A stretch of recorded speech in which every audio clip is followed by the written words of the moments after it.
Well, folks, the Tampa Bay Buccaneers are blowing out the Jacksonville Jaguars, which means the Saints season is unofficially officially over. They really needed the Buccaneers to, lose today against the Jaguars for any hopes at the playoffs. The reason I say unofficially officially over is because the Bucks still have to play the Saints next week and then the Panthers in week 17.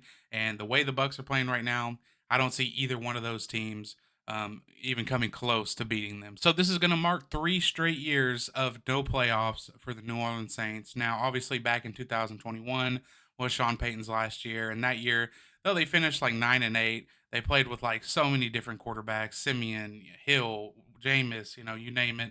The Saints probably played him at quarterback. Ian Book, for God's sake. So they missed the playoffs that year. Of course, Sean Payton fake retires and leaves, and we hired Dennis Allen. And the first year I was calling for his job anyway, but he had that built-in excuse, right? Andy Dalton, blah blah blah blah blah. They go 7-10. They choose to retain him, right? DA's coming back for a second year. Hires some new guys on his staff. Tries to get a new offensive coordinator, but literally nobody wants to work for Dennis Allen. I kid you not. The Saints and Dennis Allen tried to hire a new offensive coordinator and move on from Pete Carmichael. Nobody wanted to come work for Dennis Allen. I know at least 3 guys turned down to even interview for the OC position. So they run it back in year 2 with DA, which is this year, obviously. League's easiest schedule. And here they are at 7-8 and are going to more than likely miss the playoffs.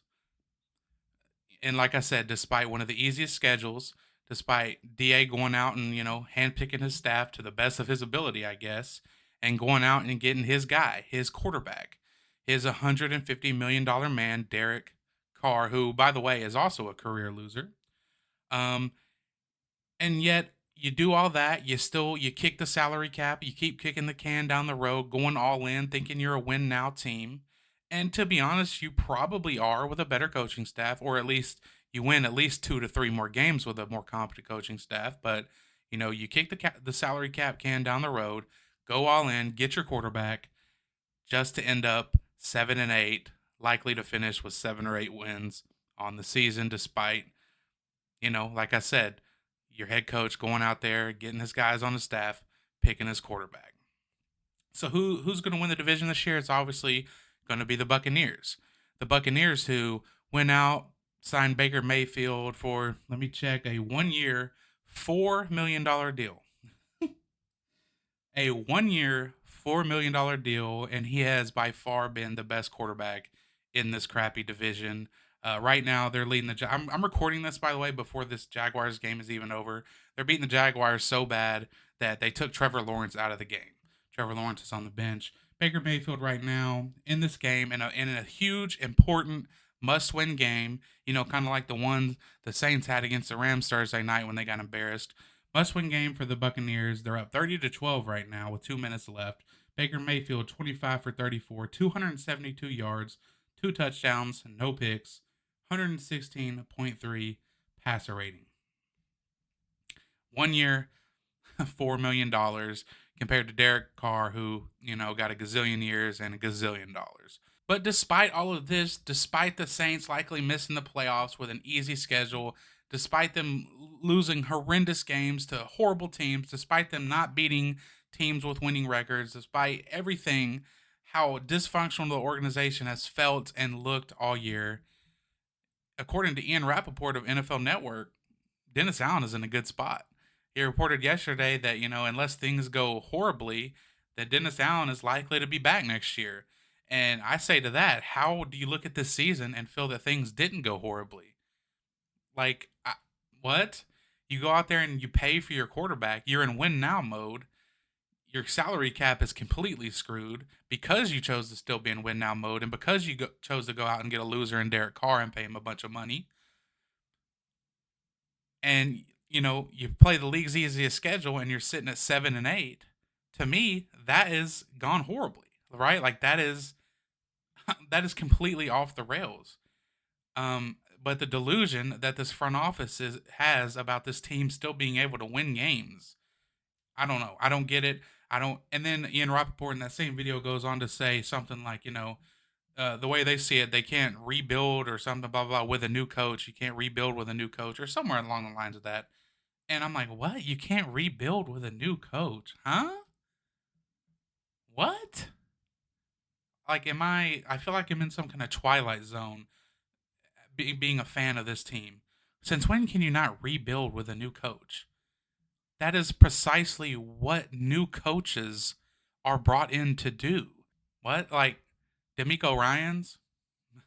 I mean, look what he's doing with the Texans this year. Shane Steichen? I think they're 8-7. They lost today, but still, with Gardner Minshew, they're in position to possibly make the playoffs in year one under him. Take a look at what the Philadelphia Eagles offense right now without Shane Steichen. I don't know. But you can't rebuild with a new coach. Take a look at Kevin Stefanski in Cleveland. What did Cleveland look like before Kevin Stefanski got there? They were the joke of the league, complete joke of the league. And now he's winning games in 2023 with Joe Flacco. But you can't rebuild with a new coach? Dan Campbell.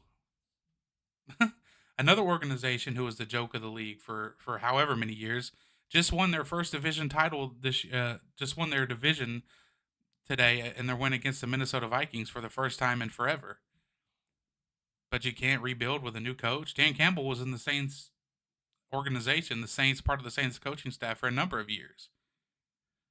And he just won the division with the Detroit freaking Lions. I don't know. That seems a lot like new coaches, building cultures, rebuilding with a new team, with a new coach. I don't know. Maybe I'm misunderstanding what Rappaport is saying. And I know a lot of people will say well, maybe he means that, not any coach is going to want to come and coach this dumpster fire. No, no. A guy is going to take his shot at an NFL job, period.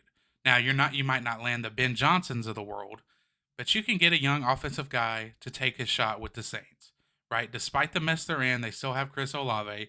Alvin Kamara is still a good running back. He is being misused, and his prime years are being wasted away horribly.